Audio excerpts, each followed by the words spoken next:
Destin de femmes émigrées. De la Tchécoslovaquie communiste vers la France. Une histoire de femmes en quête d'un monde libre.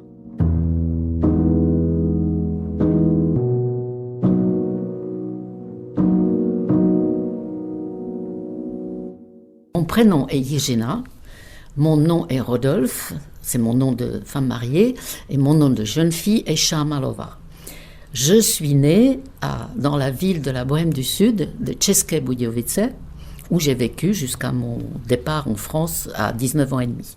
Je suis née dans une famille où nous étions 3 enfants, ma sœur aînée qui s'appelait Eva, qui malheureusement n'est plus de ce monde, et mon frère plus jeune qui s'appelle Vladimir.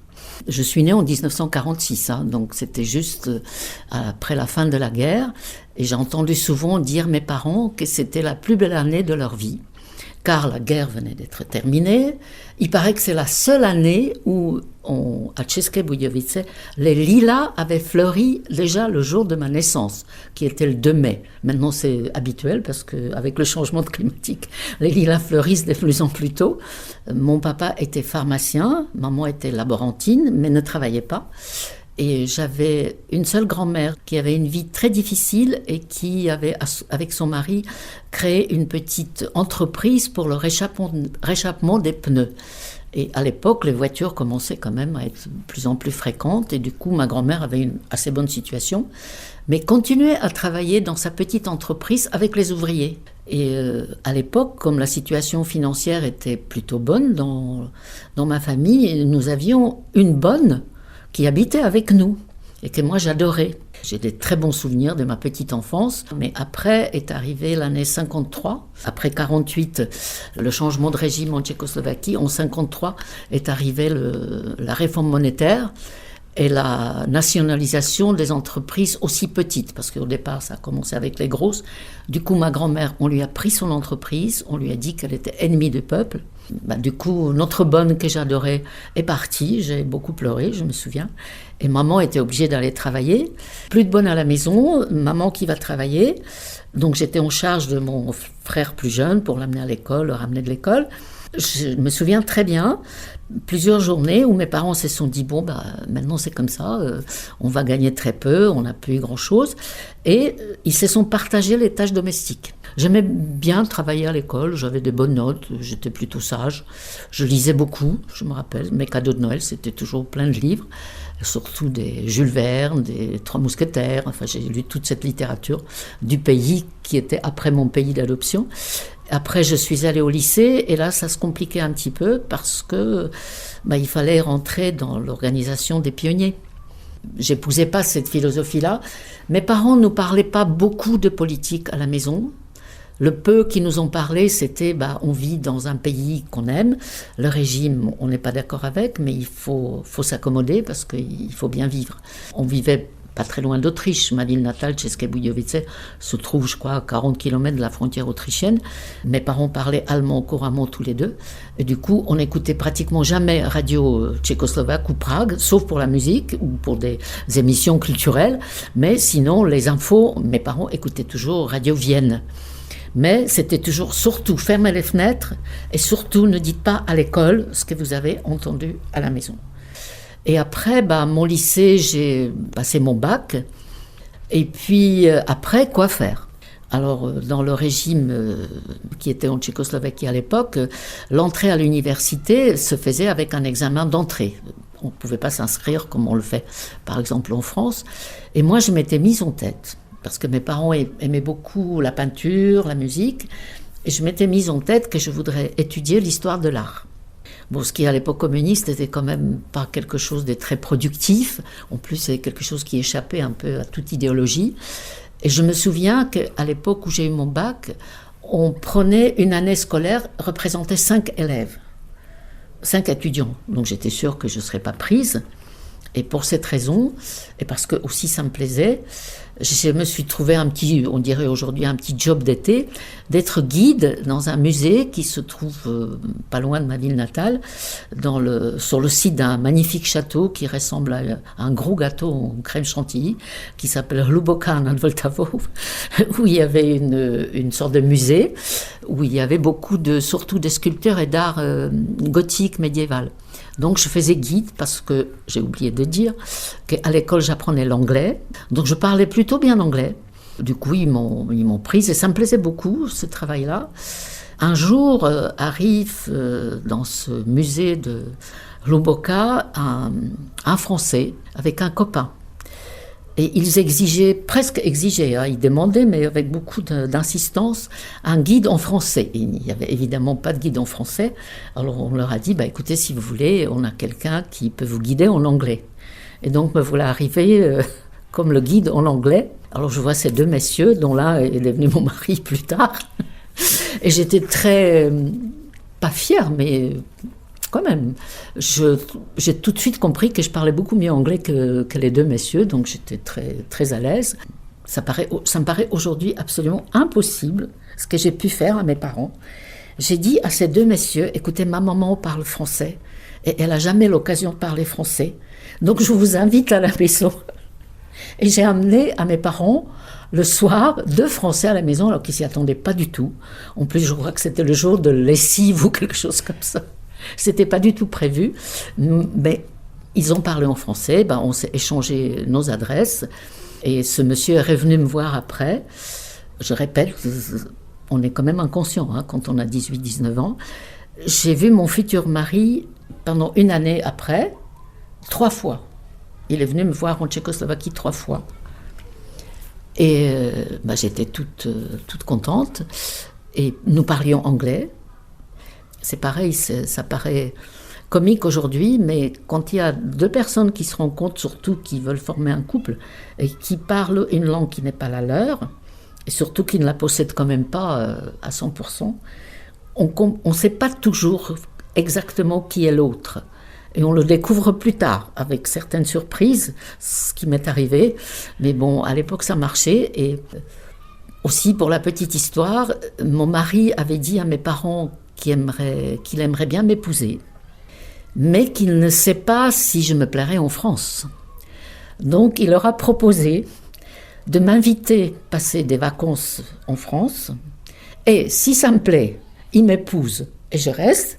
Et si ça ne me plaît pas, je rentre à la maison et tout est fini. Et moi, ça me paraissait complètement normal. Mes pauvres parents sont partis faire un grand tour, je me rappelle, le soir, pendant 2-3 heures. Et finalement, au bout de quelques jours, ils ont dit oui. Maintenant, à mon âge, je me pose la question. Parce que je ruais un peu dans les brancards quand j'étais adolescente. Donc, est-ce qu'ils avaient un peu envie de se débarrasser de moi ? J'espère que non. Je pense qu'ils se disaient que j'aurais peut-être une meilleure vie dans un régime différent. Et en France, et la génération de mes parents, qui était un peu cultivée et qui parlait le français, admirait la France vraiment sans borne. Donc finalement, je suis allée en France en vacances. J'étais totalement émerveillée parce que c'était vraiment avant déjà le printemps de Prague, donc le régime s'assouplissait quand même beaucoup. Et j'étais donc partie en vacances et mon futur mari m'a montré en premier Paris forcément parce que je suis arrivée en train. Et après, nous sommes partis en Bretagne. Alors vous imaginez une petite oie blanche de České Budějovice qui arrive à la pointe du Raz avec un soleil, le vent, voir la mer, c'était formidable. Et le beurre salé breton, c'était extraordinaire. Enfin, tout ça m'a beaucoup plu. Et j'ai dit donc que je voulais bien me marier, mais comme ça.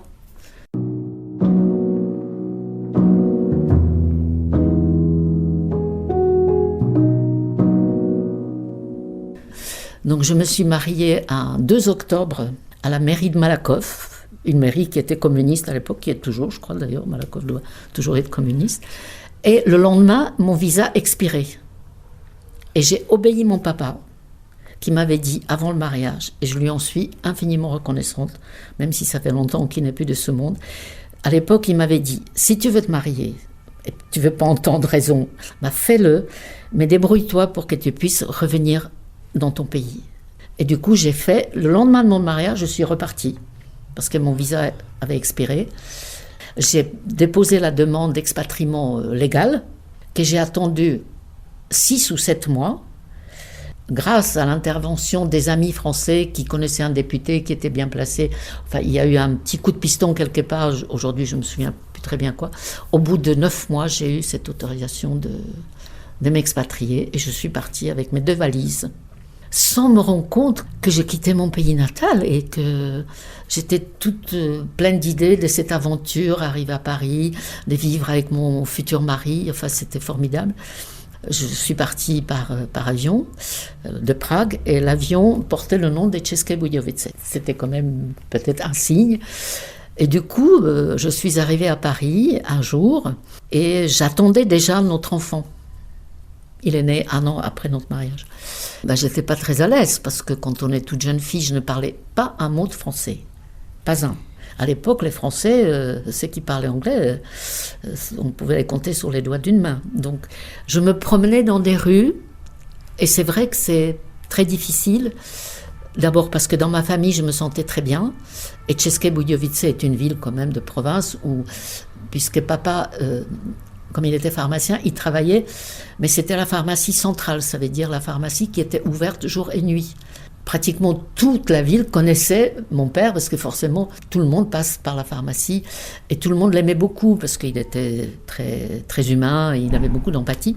Du coup, je venais d'un milieu où j'étais connue, où vraiment j'étais chez moi comme un poisson dans l'eau, et j'arrive dans une ville, d'abord immense, et je connaissais rien. Mes beaux-parents étaient gentils avec moi.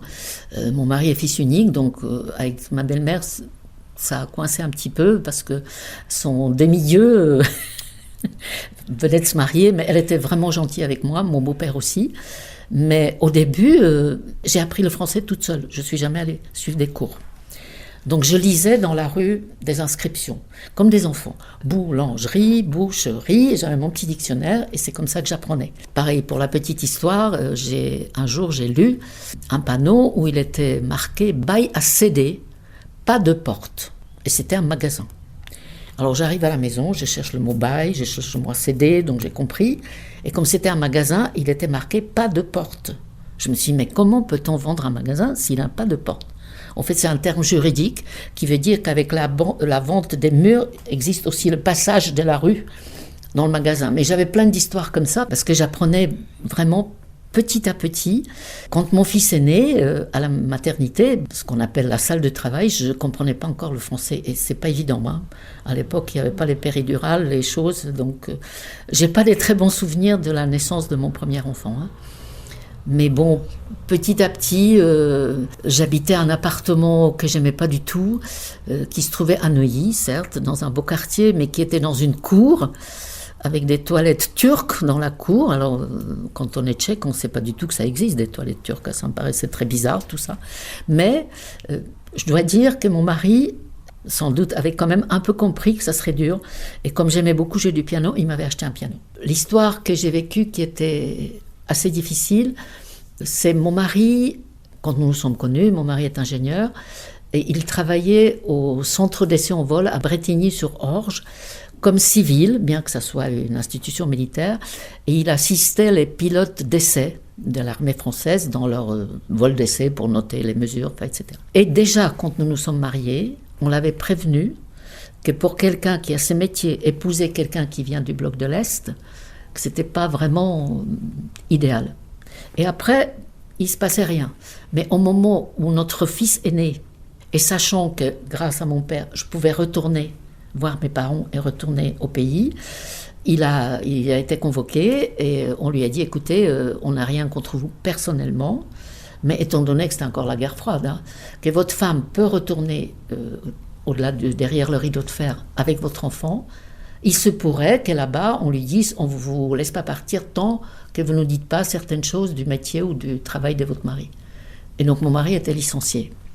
Et moi, j'étais interrogée, ça je me souviens très très bien, place Beauvau, au ministère de l'Intérieur français, pendant toute une journée, par 2 policiers, en civil, bien sûr, qui avaient un dossier sur moi et qui savaient tout sur moi. Sauf une erreur, et ils m'ont lâché après. Et ils m'ont dit à la fin, écoutez, voilà, vous apprendrez le français, et vous savez, nous avons besoin des gens comme vous, est-ce que vous ne voudriez pas, après, travailler pour nous ? Et heureusement que j'ai la présence d'esprit, je pense que c'était toujours mon papa qui était un peu dans mon crâne, j'ai dit non.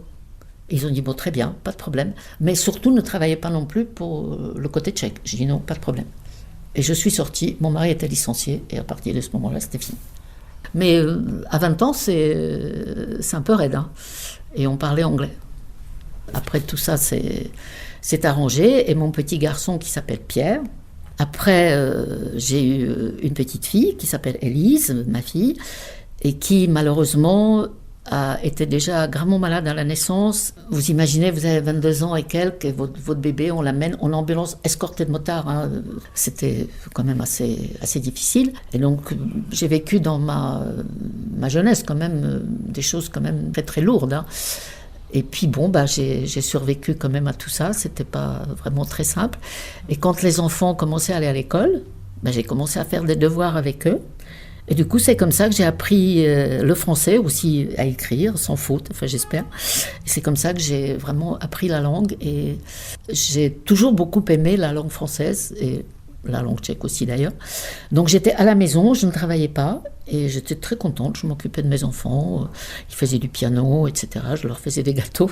Et un jour, il a quand même fallu travailler, et au début, c'était un peu difficile, j'avais du mal.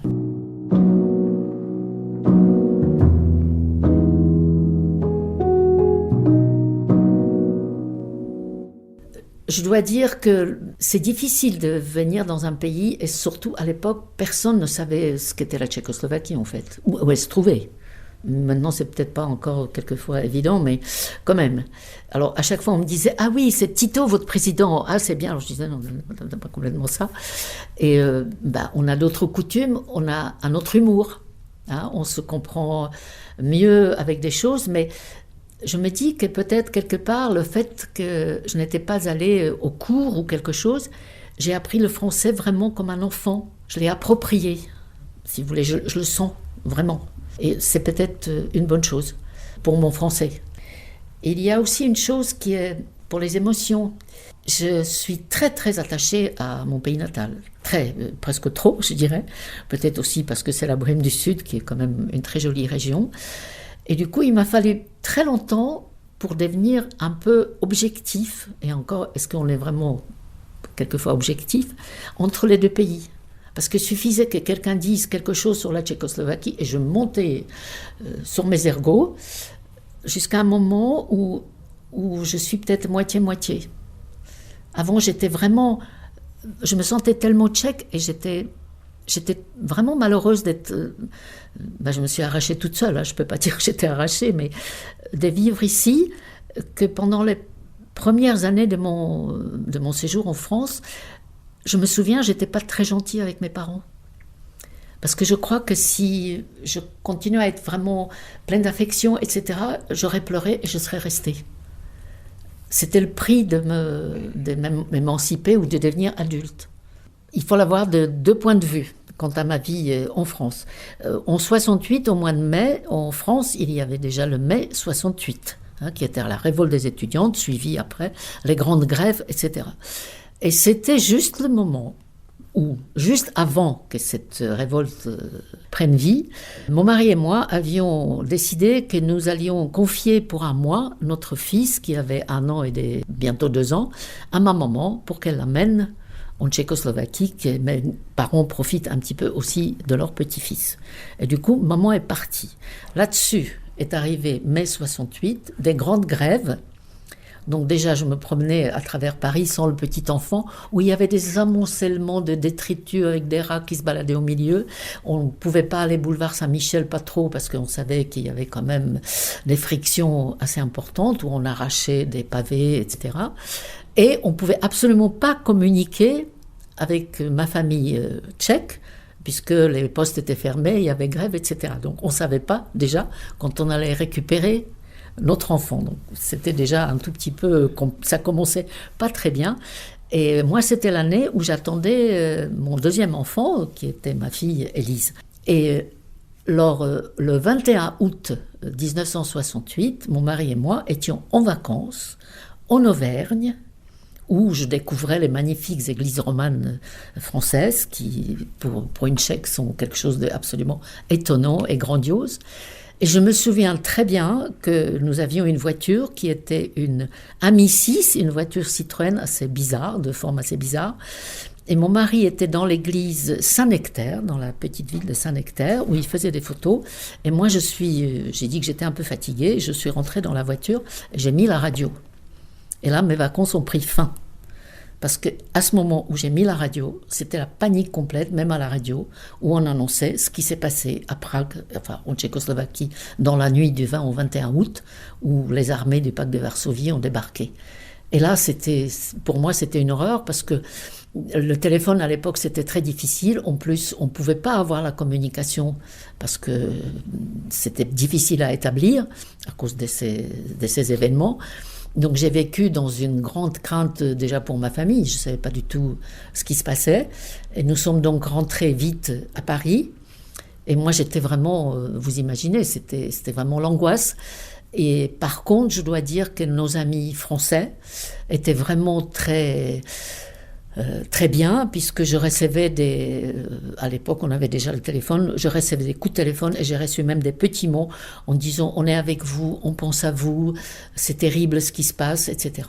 Et c'est comme ça mais j'étais déjà en France et je peux dire que depuis, et surtout en prenant de l'âge, mon pays me manque de plus en plus, et cette période, j'aurais voulu la vivre là-bas. Même si c'était dur, ça me manque quelque part, mais vraiment sérieusement, de ne pas avoir vécu cette période quand même très, très dure avec mon peuple.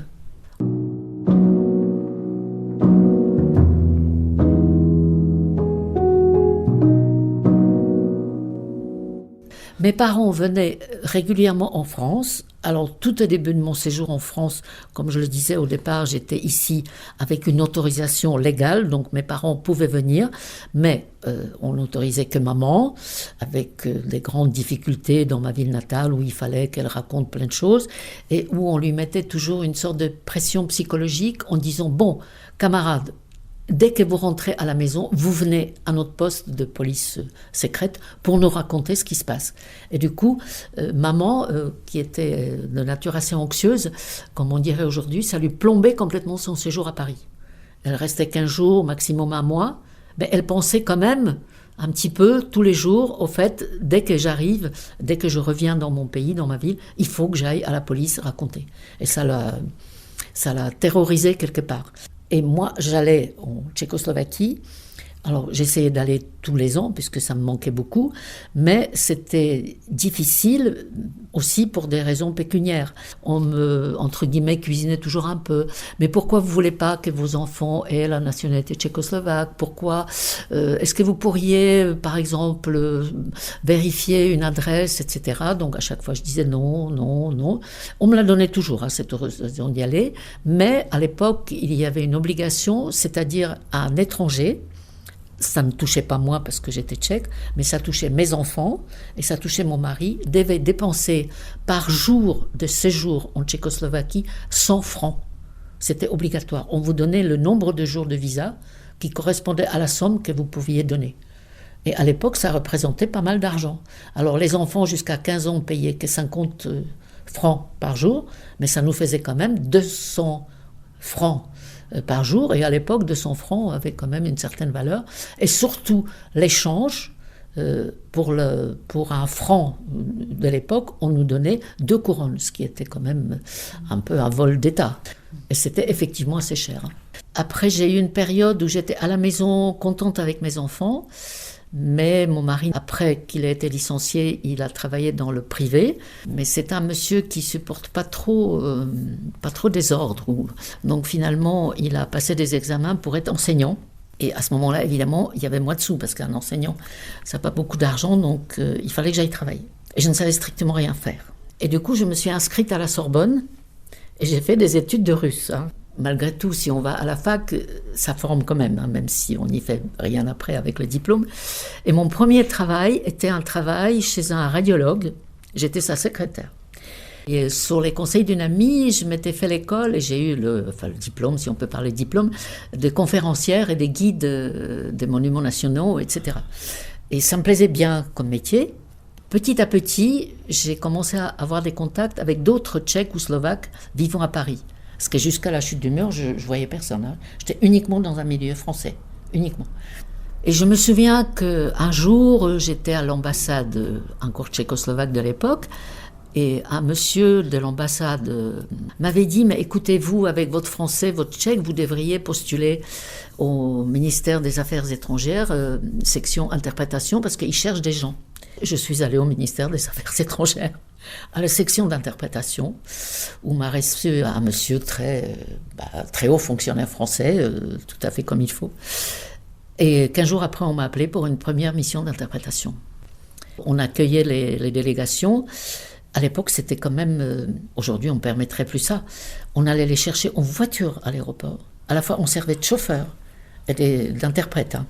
Et petit à petit, j'arrivais à avoir plus de missions, des choses intéressantes. Et comme ça, j'ai atterri aussi dans certaines missions de visites des chefs d'État.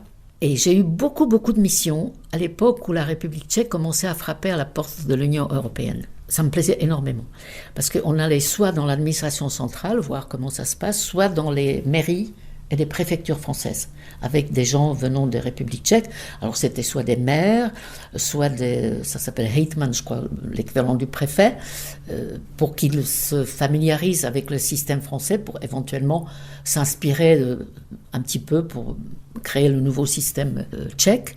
Et c'est là où j'avais l'impression de devenir vraiment française, à part entière, parce que j'ai compris en détail comment marchait l'État, comment tout ça s'est créé, pourquoi il y a un ministère un tel, pourquoi il y a un préfet, quelles sont les attributions du préfet et comment tout ça fonctionne. Et ça m'a énormément aidée à me sentir vraiment comme une Française. Je suis quand même une immigrée, il faut bien appeler les choses comme elles sont. Quand vous êtes immigré et vous apprenez la langue, l'histoire, et au moins un peu comment fonctionne l'État, vous vous sentez bien. Vous n'avez plus l'impression que vous êtes quelqu'un qui n'a pas autant de valeur qu'un Français. Et vous n'avez plus ces impressions qu'on vous en veut. Et je trouve que c'est très important.